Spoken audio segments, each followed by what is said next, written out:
Please put your hands together for Gladys.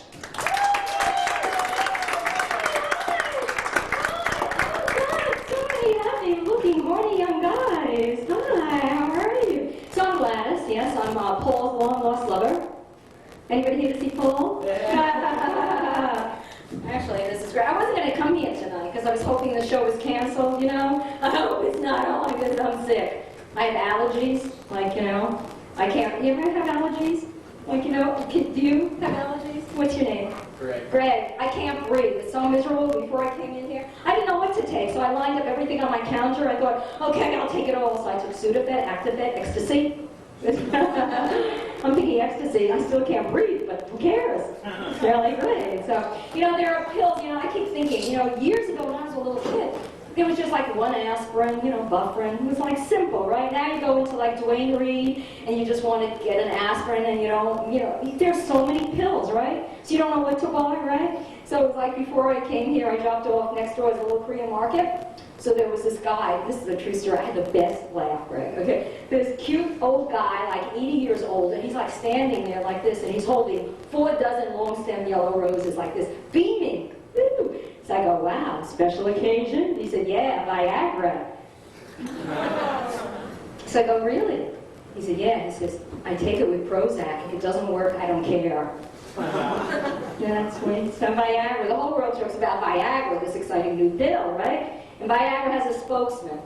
You're smart. Who's the spokesman? Thank you, Bob Dole. He's got this prosthetic arm, right? So he was on CNN last night. True story. The man is a hoot. He goes, oh, he says, this Viagra is phenomenal. It's phenomenal. He goes, why, last night even my right arm went up. I like that. You like that? All right. And, yeah, well, there's one person we know who doesn't need Viagra. Who? Our president?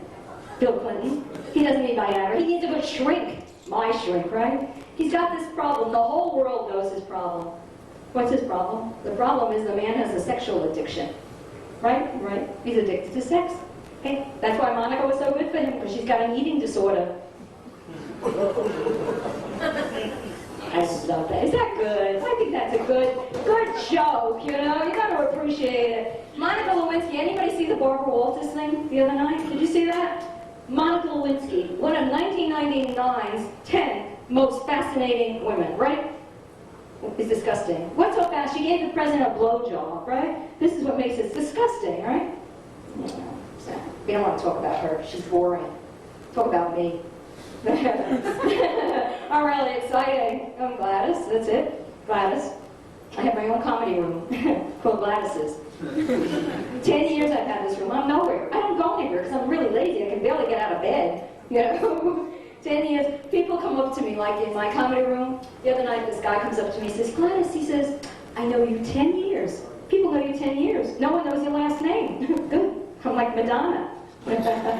Madonna. She's big too. And every time I think of Madonna, I think, big deal. What is she? She's packaging. That's it. One package. Hey, great. Take away the blonde hair, the pointy tits. What do you got? Me. That is so. I'm single. Yes. Anybody single? Yeah, I know. We're all single. That's so depressing. Yeah, the millennium's coming. I need a New Year's Day. So anyone here from the South?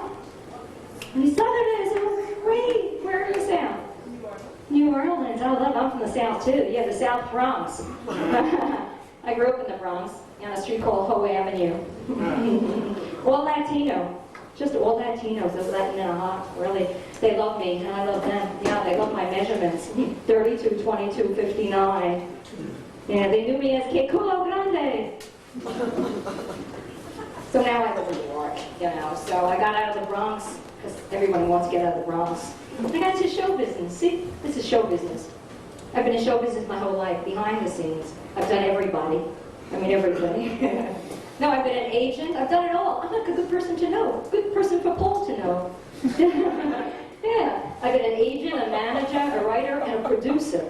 I've done everything. Yeah. Thinking I'm a comic. I can book myself, manage myself, write for myself, and when I'm ready, I can sleep with myself on the way to the top. So, thank you. So, you know, wherever I go, last night, this woman from Columbia University, she says, I'm a writer for a newspaper. So I'm thinking, oh, the New York Times, good. I'll get a So she keeps me for an hour. You know, it turns out she writes for Columbia University's paper, but that's okay. She said what everybody says to me, so tell me, what made you want to get into comedy? I said, you know what it is? Divorce. Anyone divorced? No. No one's divorced here. I didn't think so. I know, the cast of Dawson's Creek, no one's divorced.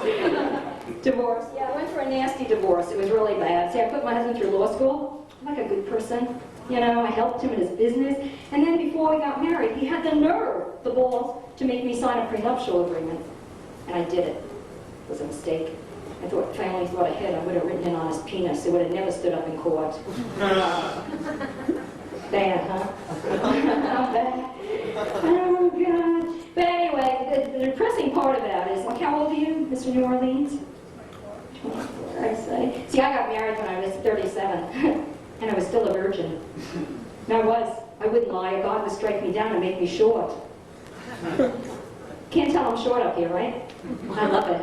I'm only 4'9". Yeah, it's depressing. That's why I do comedy. When I get on the stage, I feel 5 feet.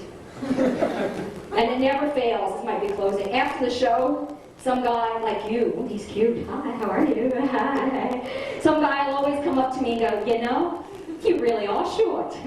And then he'll see my hand. See, I have a really small hand. Secret? Small hand. And the guy will go, oh my God, you have such a teeny tiny little hand. What could you do with such a teeny tiny little hand? I said, what could I do with a teeny tiny little hand? You know what I could do? I could give a small guy a lot of confidence. You want to hold my hand? That's my time. Thank you.